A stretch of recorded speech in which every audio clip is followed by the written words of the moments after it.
ئەچینە شاری کەرکووک لەوێ کۆڕێکی یادکردنەوە بۆ نووسەری کۆچکردوو بەهجەت غەمگین ساز کراوە بە بەشداری نووسەرانی دیاری شاری کەرکووک. ئەم کۆڕە ساز کراوە فەرمون بە پێکەوە بینەری بین.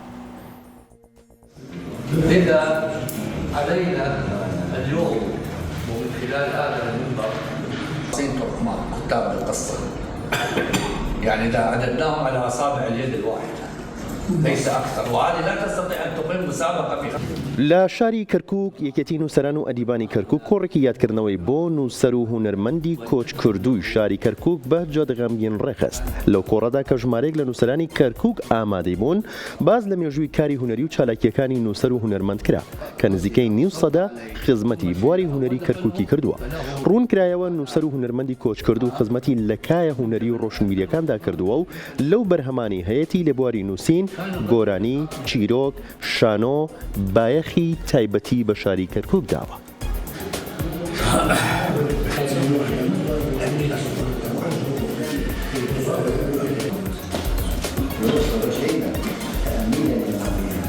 لە یەکێتی نووسەرانی شاری کەرکووک یادی ڕەحمەتی مامۆستا بەهجەت غەمگین دەکەینەوە، نووسەر و مۆسیق و گۆرانی بێژی شاری کەرکووک تورکمان لە نەتەوەی تورکمانە و زۆر بەڕێزە بۆ هەموو نەتەوەکان کاری کردووە و بەبێ جیاوازی چەندین کتێب و چالاکی هەیە. ئێمە هەموو ساڵی ئەم یادە ئەکەینەوە و هەموو هونەرمەندان و هەموو ڕۆشنبیر و ئەدیبانی شاری کەرکووک لەم کۆڕەیە بەشدار دەبن، باسی چالاکی و ڕۆژانی لەگەڵی بردومانەتە سەر و ئینشاءالله هەر بە خۆشیە بێت و ئینشاءالله خۆشی بێت.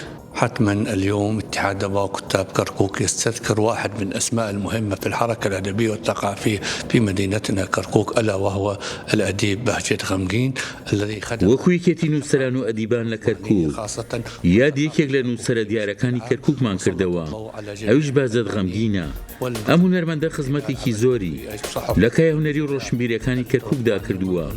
ئەو نووسەر بووە و خاوەنی چەندین کتێبە، هاوکات گۆرانی بێژ بووە و خزمەتێکی زۆری هونەری مناڵانیشی کردووە.